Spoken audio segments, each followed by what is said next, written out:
A very good morning and welcome back to another daily market update where we discuss the major dollar pairs and the potential trade opportunities on these major dollar pairs. My name's Fabio and let's dive straight into Euro USD. So Euro dollar itself has moved from this liquidity low down below over here.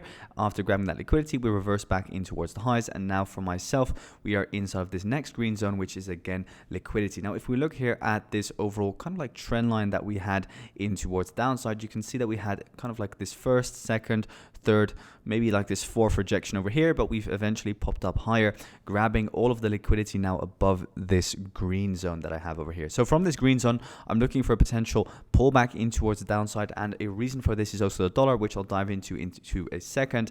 But looking here at the daily time frame as well, we can see the overall break of structure here, and then we can see another break of structure here, and then pretty much another internal break of structure over here. Now, if we look at the immediate, let's say, area of demand that currently is in control, I would say this sell before the buy, that is pretty much the interesting area to look for potential long from. So the fact that we've seen a break of structure, and that as well, if you zoom out and we look at the weekly time frame, we are inside this, let's say, liquidity void, or whatever you want to call it, like an area of liquidity, a potential pullback on Euro USD would make sense. So then what I do is I go into the 4-hour time frame, and on the 4-hour time frame, you can see that the market is currently very, very slow. Now, the main reason for this slow market is the uncertainty that is coming from all of this tariff nonsense. Once again, yesterday I mentioned that there was like an exemption on semiconductors, I think pharmaceuticals as well, in regards to tariffs, but then again it came out that there was actually no exemption on these tariffs. So there's a lot being said, a lot being done, but again it all just comes down to the fact that there is so much uncertainty. People do not know what to believe anymore, and people also don't know what is next. That's why currently we're seeing that Euro USD is being a little bit slow, but overall I do expect a big movement in the very, very near future. Now, what I'll be looking for here today is a breakout in either direction. Again, on the 1-hour time frame, it becomes even more clear how consolidative Euro USD once again is. We can see here that we have this descending trend line like this, and then we have the ascending trend line like this, and it's primed to break out in the very, very near future. But again, market structure is not really being respected. Yesterday I mentioned there was like some upside momentum. Then you can see that we break this 1-hour fractal low. So what I'm kind of like referring to here is that we get the push up, pull down, push up, pull down, push up, and then we get a strong push down. This then becomes your area of supply, and I'm now pretty interested actually in looking for a potential shorting opportunity in towards the downside, back down into what? Back down in towards this daily sell before the buy up. So I'm kind of looking for some potential longs here or shorts here on Euro USD before looking for any further longs. We've built up quite some, let's say, trendline liquidity underneath all of these lows, so I am favoring a push down. Is it going to happen? Not very sure, but what I'll be looking for, and the preferable setup for myself, is maybe one more sweep of this high over here, see one more push up, could push up even higher, and then I'll keep an eye on the 15-minute time frame, for example, and see on the 15-minute, okay, do we get like a change of character down, and then like the bearish order flow in towards the downside. Now obviously this is like the perfect scenario. Is it going to happen? Not sure, because what could also just simply happen is that the bearish momentum starts kicking in without ever pulling back, and that this buy for the sell is just remains in control. Obviously, for now, the 1-hour fractal structure is this high and this low, so it makes sense to look for some further downside in regards to that 1-hour structure. And then also, if you look at it from a 4-hour perspective, the 4-hour time frame also kind of looks good for a correction, in the sense that it had an overextended move in towards the upside. The only thing that is not good is that we have this as your 4-hour fractal low still protected. So pretty much like from a 4-hour perspective, we are still bullish. From a daily perspective, we're obviously also still very, very bullish. So there's not like really any signs that that potential pullback is going to come into play, except for on the lower time frame.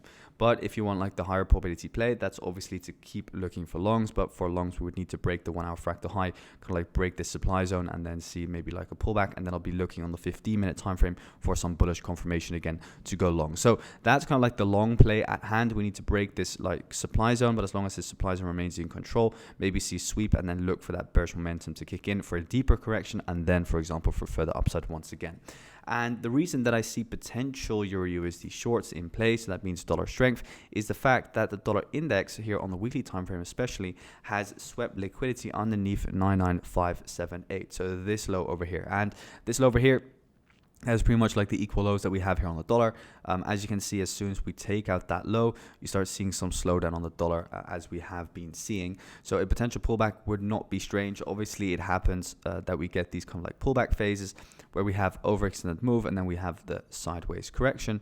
We have a strong move, we have the correction, strong move, and now I'm just looking pretty much for a correction before another strong move, because obviously the dollar is very, very bearish. The overall play is still like playing out. We have the accumulation phase, the manipulation phase, and then we have the distribution phase, which we're currently still in.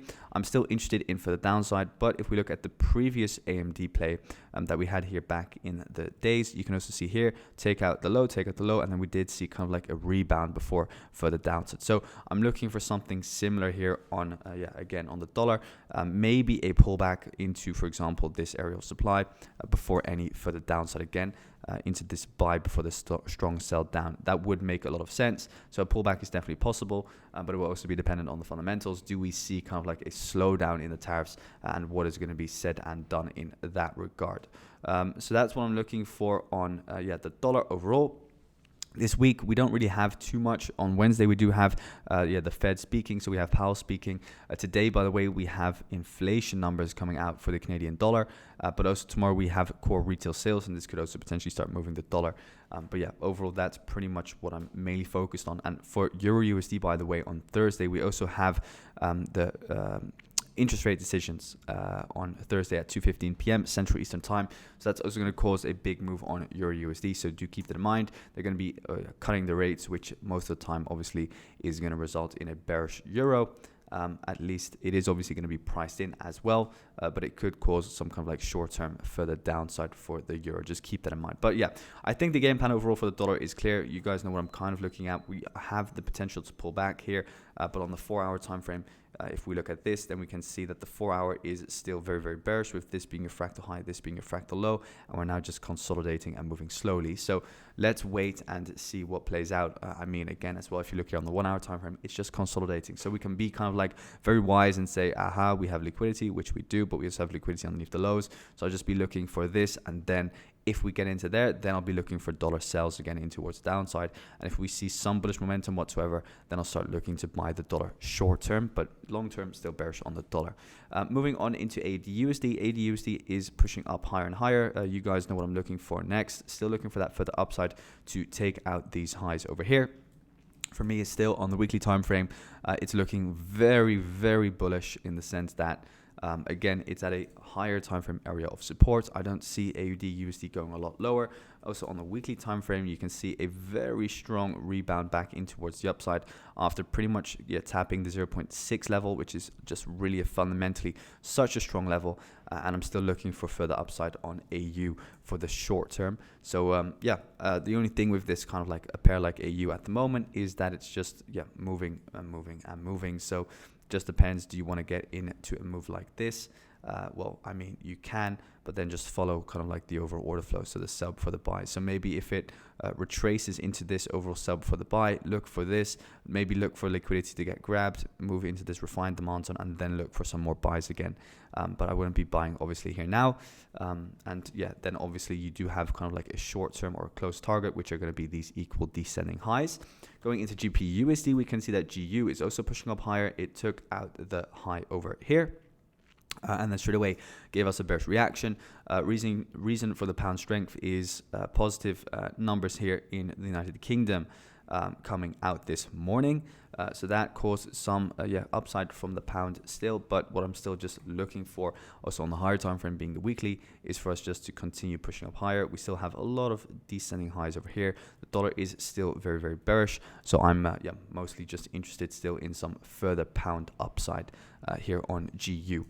Looking at the daily time frame, we can't really say too much, because the thing is, guys, is that it's very hard to trade these kind of markets, because we go up and then, okay, if you're in buys, then we go down again and we take out all the buyers. Then everybody starts getting into sells from this supply zone. Like I mentioned, I was never interested in selling from this sell zone, from the supply zone myself.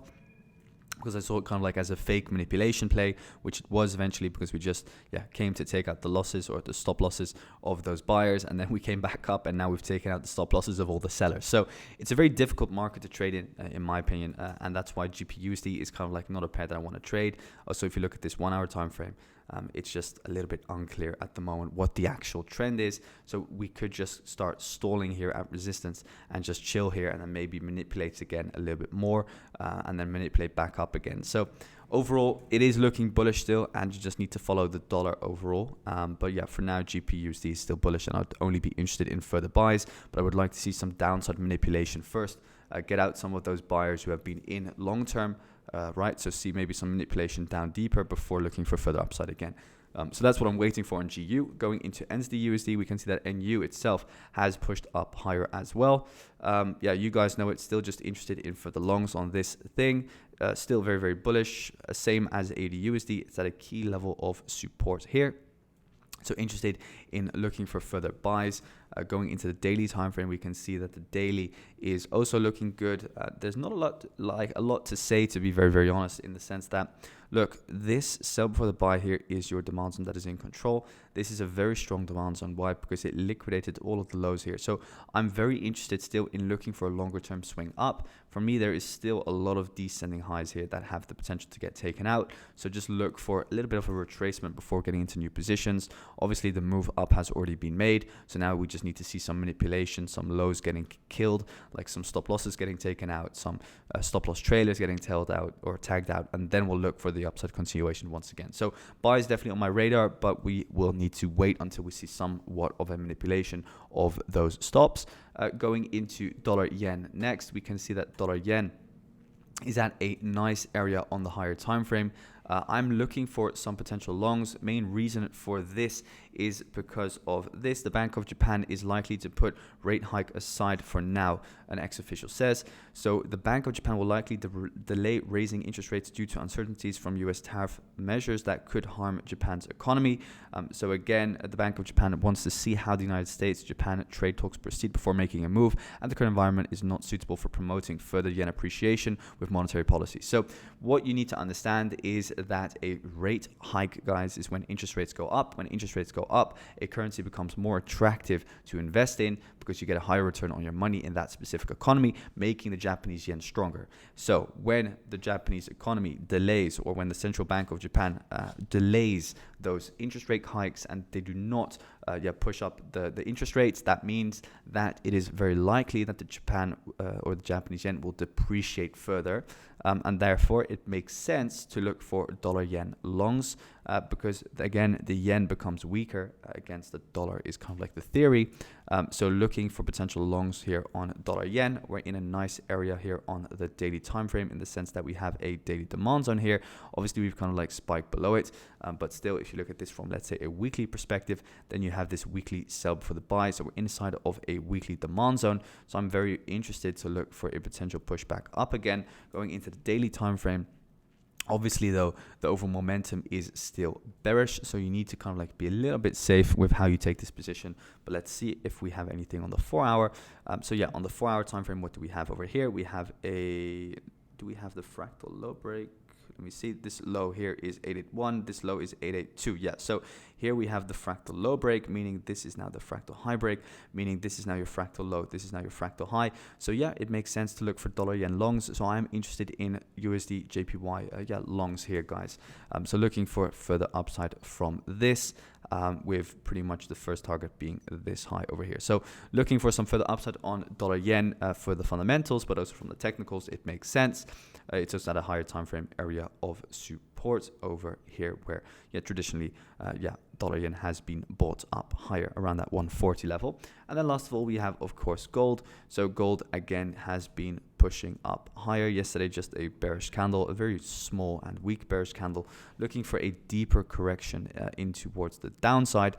Gold again forming some nice equal lows, which it always likes to take out. So I'll be looking for some short-term downside, taking out the liquidity before any potential further upside movements once again. So looking for that short-term downside on gold before looking for further upside. Pretty much anything inside of this box, I'll be looking for market structure to shift in my favor to then look for potential longs. So that's it for today, guys. Thanks so much for tuning in. Wish you all a fantastic trading day. We're going to go live here on YouTube, so make sure to be there, and we'll speak soon. Thanks.